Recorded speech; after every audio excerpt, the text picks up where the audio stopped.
Hi friends, welcome back to my channel once again. Today what we'll do is we'll detailedly explain regarding 2D. That means first year physics, how to solve problems in river boat in different cases. ఇవాళ అది మనం solve చేద్దాం. Now you can see on the board, you can see river is flowing in this direction. Okay. Now a swimmer or a boat. Okay.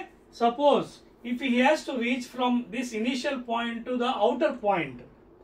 Now in what direction the person has to go first of all? ఎలా వెళ్ళాలి? River flow లేదనుకోండి డైరెక్ట్గా అలా వెళ్ళిపోవచ్చు because he can cross this river like this. So distance is equal to speed into time.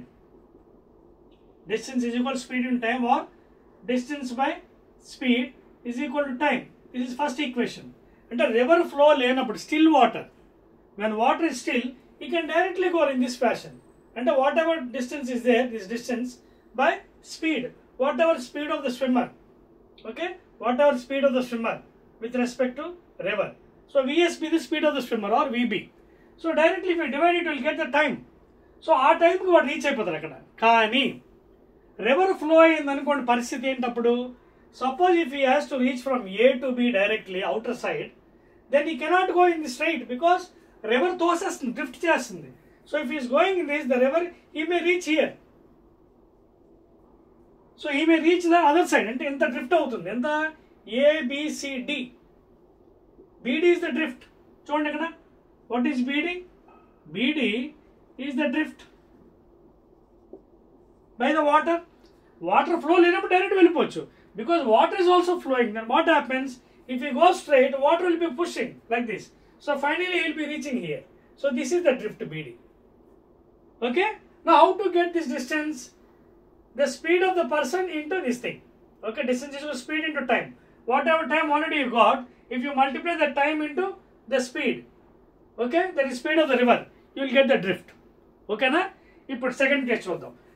Suppose ఇక్కడ reach అవ్వాలంటే వాడు ఈ యాంగిల్లో బయలుదేరాలి అంటే at an angle theta with vertical. అప్పుడు ఏమవుతుంది మనకి రెండు కాంపోనెంట్స్ ఉంటాయి వీడికి. ఈ స్విమ్మర్కి ఇదో కాంపోనెంట్ చూడండి.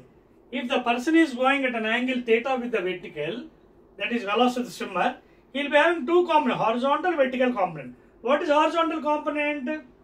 Horizontal component and the adjacent by hypotenuse, that is Vs cos theta. Okay, equation 2. Suppose if he is going this way, he is having horizontal component Vs cos theta, Vs sin theta. This is Vs sin theta. Vs sin, where here Vs అంటే ఏంటి ఇక్కడ velocity of the swimmer or velocity of the boat. ఇక్కడ ఒక సమస్య ఉంది. So ఈ vertical component కూడా వచ్చింది ఏంటది Vs sin theta ఈక్వేషన్ 3. అయితే ఒకవేళ మనకి డ్రిఫ్ట్ ఉండకూడదు అంటే ఇక్కడ కండిషన్ చూడండి. Condition very very important. Condition for no drift. Water drift ఉండకూడదంటే ఈ కాంపోనెంట్ ఉంది చూడండి. ఈ component this component and this component should be balanced. అంటే Vs sin theta should be equal to velocity of the river with respect to ground, of course. అన్ని కూడా with respect to ground. ఇక్కడ velocity of the swimmer with respect to river. velocity of the swimmer with respect. అర్థమవుతుంది ఇక్కడ concept మీకు. ఒకవేళ water తొయ్యకుండా ఉండాలంటే ఈ component రెండు క్యాన్సిల్ అయిపోవాలి. అంటే Vs sin theta, that is Vs velocity of the swimmer with respect to river, okay, and this one velocity of the river with respect to both should be cancelled. అంటే this should be equal to this one. రెండు equal అయితే cancel అయిపోతుంది కదా. Net force is equal, net velocity is equal 0. రెండు equal అయితే ఒక ఇది greater అనుకోండి, the person will be coming this side. ఒక వాటర్ వెలాసిటీ ఎక్కువ అనుకోండి, the person will be drifted this side. చూసుకోండి conditions. Are you following here?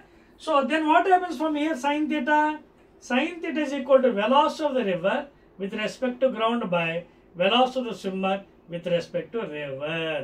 లేదా జనరల్గా తీసుకుంటాం మనం అదే are velocity of the boat with respect to river. అర్థమవుతుందా? If both are equal, these components, then there is no drift. Directly the person can go this side. If drift is there, then what happens? Then the person either he goes this side or that side. అది కూడా ఎలాగా? Suppose if river velocity, చూడండి condition, if velocity of the river with respect to ground is greater than velocity of the swimmer with respect to river, ఇది ఎక్కువైంది అనుకోండి, అప్పుడు ఈ direction లో వెళ్తాడు. ఈ direction in this direction, the person will be drifting. Suppose if this component is greater, and if the velocity of the swimmer with respect to his river is greater than velocity of the river with respect to ground, then the person will drift this side and ఇటుపక్క వచ్చేస్తాడు. Like this. అర్థమవుతుంది point ఇక్కడ. ఇవి చాలా చాలా important concept అండి river boat 2Dకి. అర్థమవుతుందా?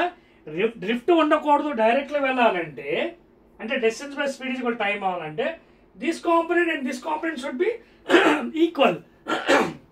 అంటే Vs, that is velocity of the boat or swimmer with respect to river, should be equal to, that means Vs sin theta should be equal to velocity of the river with respect to ground. Then what is the angle sin theta is equal to Vr by Vb or Vs. Okay na? Ala kaakunda suppose if this water velocity is more than the swimmer velocity, then the swimmer is drifted this side. Iటువైపు వచ్చేస్తాడు. This is the drift. Bd. Bd is equal to drift. ఎంత వస్తుంది distance? Distance is equal to speed, that is water speed into time. Okay? Drift is equal to speed of the water into time taken to reach that one. Okavela, if this component is greater, then the person will be drifted this side. So BC is equal to again the speed of the water into the time taken. అర్థమవుతుందా? This concept ఇప్పుడు ఇది బాగా నేర్చుకుంటే you can solve any problem in river boat problems. Okay na? Again we will meet in the next video.